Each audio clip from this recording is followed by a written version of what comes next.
बिस्मिल्लाहिर्रहमानिर्रहीम। अस्सलाम वालेकुम रहमतुल्लाहि वबरकातुहू।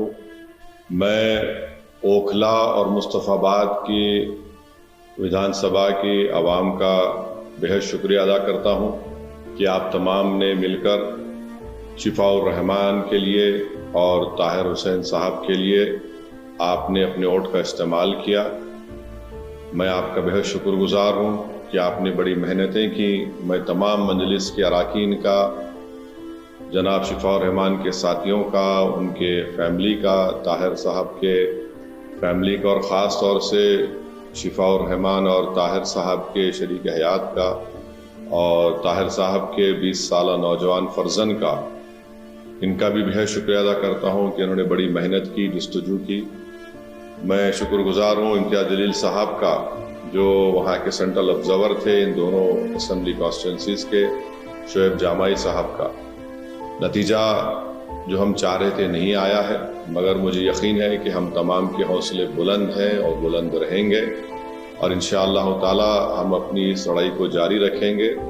जमहूरियत हमको इस बात की इजाज़त देती है कि हम अपने पसंद के उम्मीदवारों को उतारें। हमारी कोशिश शुरू से यही थी और यही रहेगी कि हम अपनी एक आज़ाद सियासी क़यादत को बनाएंगे ताकि वो वहाँ की रियासत के असम्बली में जाकर आवाम के बेबाक मसाइल को उठा सकें बेबाकी से।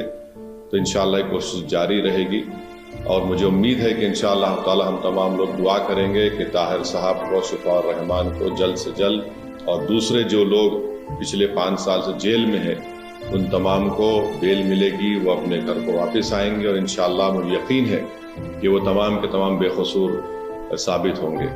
मैं एक बात अवाम उन्नास को बताना चाहता हूँ कि नतीजे आने के बाद आप देख रहे हैं कि जो लोग अपने आप को बड़ा सेकुलरिज्म के दावेदार कहते थे, वो दोनों सियासी पार्टियाँ आज एक दूसरे पर बी टीम का इल्ज़ाम नहीं लगा रही हैं। इससे ये बात साहब जाहिर होती है कि जहाँ मजलिस इलेक्शन अगर ज़्यादा सीटों पर लड़ जाती है तो ये फ़ौरन इनका ये हरबे हथकंडे इस्तेमाल करना शुरू हो जाते।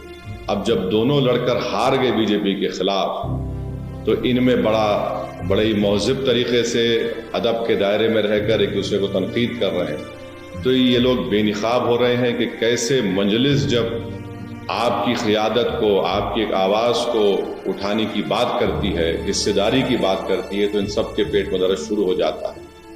बहरहाल हम अपनी कोशिशों को जारी रखेंगे। हमारी कोशिश यही रहेगी कि ओखला और मुस्तफ़ाबाद में विकास और तरक्याती का काम मुकम्मल हो, वहाँ के अवाम के बुनियादी मसाइल हल हो और हम इसके लिए कोशिश करते रहेंगे। मैं आप तमाम का बेहद शुक्रिया अदा करता हूँ।